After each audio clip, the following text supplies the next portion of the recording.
નમસ્કાર, પ્રણામ, સ્વાગત છે તમારું એક નવા વિડીયોમાં।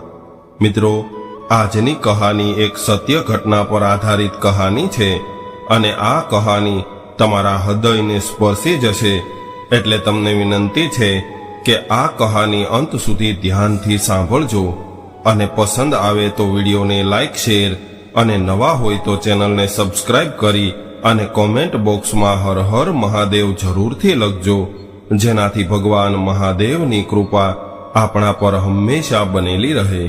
મિત્રો, સુરત શહેરમાં વિનોદભાઈ નામના એક ખૂબ ધનવાન વ્યક્તિ રહેતા હતા। વિનોદભાઈ ખૂબ જ સુખી અને સંપન્ન હતા અને તેઓ પોતે પણ ખૂબ ધાર્મિક પ્રવૃત્તિવાળા અને ગરીબ લોકો પ્રત્યે દયાભાવ રાખવાવાળા વ્યક્તિ હતા। હવે એના દીકરા મોટા થઈ ગયા હતા, એટલે પોતાના ધંધાનો બધો જ વહીવટ દીકરાઓએ સંભાળી લીધો હતો। પોતાના ધંધાનો બધો જ વહીવટ દીકરાઓને સોંપ્યા બાદ વિનોદભાઈ પોતે નિવૃત્ત થયા હતા। એ હવે ક્યારેક ઓફિસે આંટો મારતા અને જાણકારી લેતા કે બધું બરાબર ચાલે છે કે નહીં, અને કદાચ એને જરૂરી લાગે તો સંતાનોને સલાહ સૂચન પણ આપતા રહેતા। ધીરે ધીરે સમય વીતવા લાગ્યો અને હવે વિનોદભાઈની તબિયત નરમ ગરમ રહેવા લાગી હતી। એવામાં એક દિવસ એણે પોતાના દીકરાઓને બોલાવીને એવું કહ્યું કે મારું મૃત્યુ થાય ત્યારે મારો આ હાથ રૂમાલ મારી અંતિમ યાત્રા નીકળે ત્યારે મારા હાથમાં રાખજો। આવું સાંભળીને દીકરાઓ હેરાન રહી ગયા અને પૂછવા લાગ્યા કે પિતાજી, આ રૂમાલ તો ફાટેલો છે, એટલે અમે આની બદલીમાં એક નવો રૂમાલ રાખશું। ત્યારે વિનોદભાઈએ કહ્યું કે નહીં દીકરા, તમારે આ જ રૂમાલ રાખવાનો છે અને આજ મારી અંતિમ ઈચ્છા છે। એટલે દીકરાઓએ કહ્યું, ભલે પિતાજી, તમે જેવું કહેશો એવું જ અમે કરશું, તમે ચિંતા ન કરતા। ત્યારબાદ થોડા મહિના પછી વિનોદભાઈનું અવસાન થઈ ગયું અને એની અંતિમ યાત્રાની તૈયારી થઈ રહી હતી। પંડિતજી પણ વિધિ કરાવવા માટે ઘરે આવ્યા હતા। ત્યારે પંડિતજીને વિનોદભાઈના દીકરાઓએ વાત કરી કે અમારા પિતાજીની આખરી ઈચ્છા એવી હતી કે એના હાથમાં આ રૂમાલ રાખવાનો છે, એટલે એની અર્થીમાં આ રૂમાલ રાખી દેજો। ત્યારે પંડિતજીએ કહ્યું કે તમારા પિતાની ઈચ્છા હતી એ વાત સાચી છે, પરંતુ અર્થીની અંદર બીજી કોઈ પણ ચીજ વસ્તુ સાથે ન રાખી શકાય, એટલે હું તો તમને ના પાડું છું। ત્યારે વિનોદભાઈના દીકરાઓએ પંડિતજીની સલાહ માની લીધી અને એ સમયે કોઈ પણ વ્યક્તિ એ રૂમાલ વિનોદભાઈની અર્થીમાં રાખવાની વાતમાં સહમત ન થયા। ત્યારે જ એક વકીલ, જે વિનોદભાઈના ખાસ અંગત મિત્ર હતા, એ વિનોદભાઈના દીકરા પાસે આવ્યા અને કહેવા લાગ્યા કે લ્યો આ કાગળ વાંચો।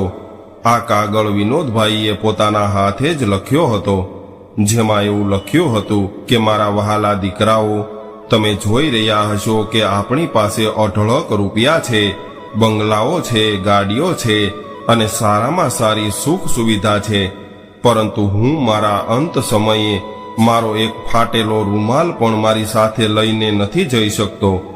એટલે આ વાતમાંથી થોડી શીખ લઈને તમે લોકો અત્યારથી જ સાવધાન થઈ જજો, કેમ કે એક દિવસ તમારે પણ મૃત્યુના શરણે જવું પડશે અને અંત સમયે તો દરેક વ્યક્તિએ એક સફેદ કપડામાં વીંટાઈને જવાનું છે।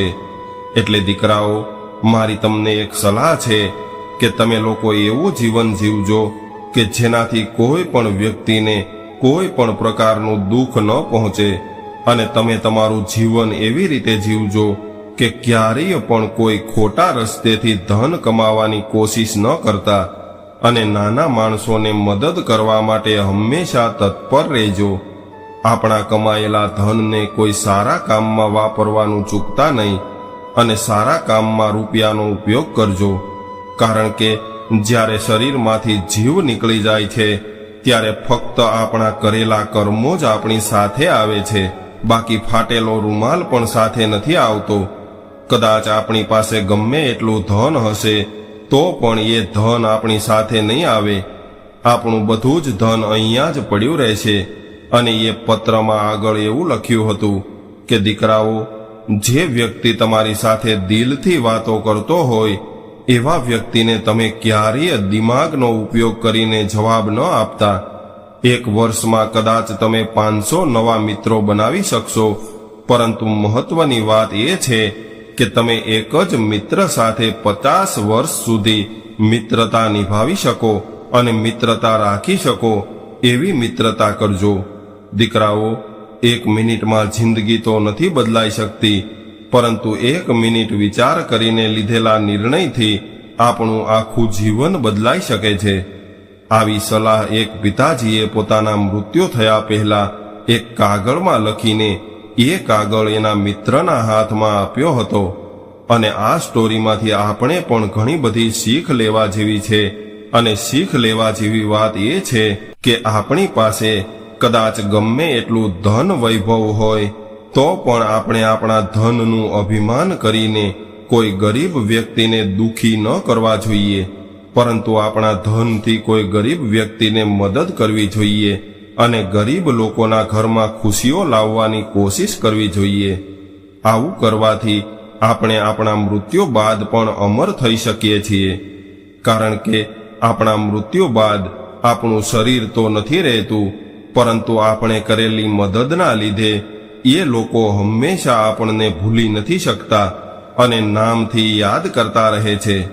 તો મિત્રો, આજની સ્ટોરી તમને કેવી લાગી કોમેન્ટમાં જરૂર જણાવજો, અને પસંદ આવી હોય તો વિડીયોને લાઈક, શેર અને નવા હોય તો ચેનલને સબસ્ક્રાઇબ જરૂરથી કરજો. હર હર મહાદેવ.